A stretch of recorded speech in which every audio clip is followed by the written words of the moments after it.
سورۃ الحجرات اگر آپ اٹھائیں تو اس کے اندر اللہ تعالیٰ نے ضابطہ اور قانون اور بھی زیادہ سخت کر دیا، اور یہاں پہ کیا فرمایا؟ یا ایھا الذین آمنوا لا ترفعوا اصواتکم فوق صوت النبی، اے ایمان والو میرے نبی کی آواز سے آواز بھی اونچی نہ کرنا۔ اگر تمہاری آواز اونچی ہو گئی تو کیا ہوگا؟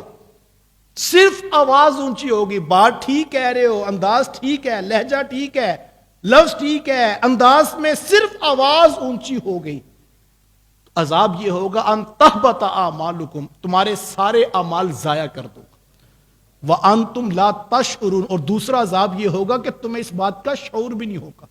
پہلے کیا تھا؟ تم نے اپنے لفظوں پہ اوپر غور کرنا، لفظ ٹھیک بول رہا ہوں، لیکن اب کیا ہے؟ محبوب کی بارگاہ میں آئے ہو، محبوب کی بات کو توجہ سے تم نے سننا ہے، ساتھ یہ بھی دیکھنا ہے کہ محبوب کتنی اونچی آواز میں بات کر رہے ہیں، اور تم نے جب کلام کرنا ہے اس سے نیچے رہ کے کرنا ہے، اور اگر محبوب نے اتنی اونچی آواز میں کی ہے تم نے اور نیچے آ جانا ہے، اگر محبوب نے اتنی اونچی آواز کی ہے تم نے اور نیچے آنا ہے، اور اگر ایسا نہیں ہے اللہ فرماتا ہے میں سارے عمل ضائع کر دوں گا، مجھے کوئی پرواہ نہیں۔ اور دوسرا عذاب یہ ہوگا وَأَنْتُمْ لَا تَشْعُرُونَ، اور تمہیں شعور بھی نہیں ہوگا۔ ہمیں ہمیشہ اس بات کا اہتمام جو ہے وہ پیش نظر ہے۔ حضرت امام مالک رضی اللہ تعالیٰ عنہ، امام دار الہجرہ، یہ وہ شخصیت ہے کہ جنہوں نے 40 سال تک روضہ رسول کے پاس بیٹھ کے اللہ کے رسول کی حدیث کا درس دیا، 40 سال تک، اور 40 سال اتنا اہتمام کیا۔ اپنی آواز تو اپنی آواز ہے، کتاب کے ورق کے پلٹنے کی بھی آواز پیدا نہیں ہونے دی، لے سانس بھی آہستہ کے دربار نبی ہے، اتنی نازک بارگاہ۔ اللہ اکبر۔ حضرت ابو بکر صدیق اور حضرت عمر فاروق رضی اللہ تعالی عنہما جب یہ آیت نازل ہوئی کہ اپنی آوازوں کو پست رکھا کرو، تو جناب ابو بکر صدیق رضی اللہ تعالیٰ عنہ اتنی آہستہ بارگاہ رسالت میں کلام کرتے کہ کبھی حضور کو یہ فرمانا ہوتا کہ ابو بکر ذرا دوبارہ بات کرنا، میں نے بات سنی نہیں ہے۔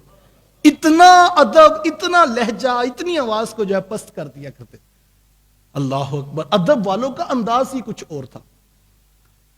ہم ذرا اس پہ غور کریں، حضرت امام مالک رضی اللہ تعالیٰ عنہ اکثر ان کے کندھے زخمی رہا کرتے تھے، وہ مدینہ المنورہ کی دیواروں کے ساتھ لگ لگ کے چلا کرتے تھے۔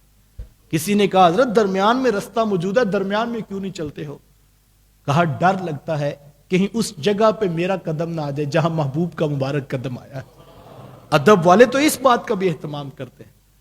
اور میں نے اپنے شیخ کی زبان سے ایک بہت بڑے شیخ الحدیث کا تذکرہ سنا ہے، وہ جب اپنے شاگردوں کے ساتھ در رسول پہ حاضر ہوئے تو شاگرد بھی ساتھ، اور آپ جانتے ہیں کہ یہ خاص زندگی کی کمائی ہے، ایک خاص موقع ہوتا ہے جو انسان کو نصیب ہوتا ہے۔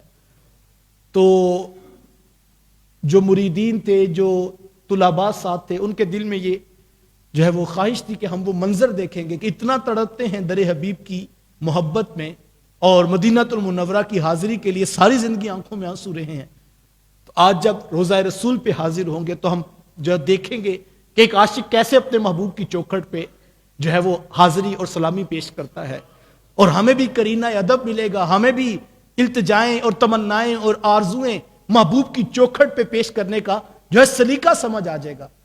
تو فرماتے کہ جب ہم ان کے ساتھ پہنچے در حبیب پر، اور روضہ رسول پہ جب وہ پہنچے تو چند لمحے وہاں پر کھڑے رہے، اور پھر جلدی جلدی جو ہے وہ قدم اٹھاتے ہوئے اس بارگاہ سے باہر تشریف لے آئے۔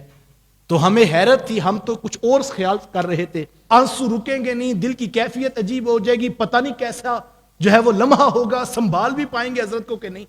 لیکن ایک عجیب کیفیت دیکھی کہ چند لمحے آنکھیں بند کر کے وہ وہاں کھڑے رہے، اور پھر فوری وہاں سے گزر کر واپس آ گئے۔ تو کہتے جب دوبارہ کوئی بات چھڑی تو ہم نے دوبارہ کوشش کر کے، ہمت کر کے پوچھا کہ حضرت ہمارے دل میں، ہمارے ذہن میں تو کچھ اور خیالات ہیں کہ ایک عرصے سے آرزو کو پالا ہے، اور محبت اتنی ہے، شوق اتنا ہے کہ ہم تو اپنے شہر میں دیکھتے تھے کہ آپ سنبھالے نہیں جاتے تھے کہ کوئی شعر پڑھ دیتا مدینہ شریف کی عظمت پر، اور آج ہم نے عجیب منظر دیکھا کہ آپ چند لمحے کھڑے رہے اور پھر جو ہے وہ آگے چل دیے۔ تو وہ بزرگ فرمانے لگے بیٹا میں نے ساری زندگی اپنی سانس کو روکنے کی مشق کی ہے، کہ جب در حبیب پہ پہنچوں گا تو سانس بھی نہیں لوں گا. اور میں آج جب وہ لمحہ قریب آیا، جتنی دیر میں اپنی سانسوں کو روک سکتا تھا میں محبوب کی چوکھٹ پہ کھڑا رہا.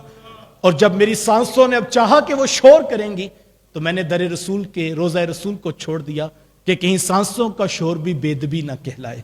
یہ بھی ایک محبت کا انداز ہے، اور مجھے اور آپ کو یہی سکھایا گیا ہے. ادب پہلا کرینہ ہے محبت کے کرینے میں.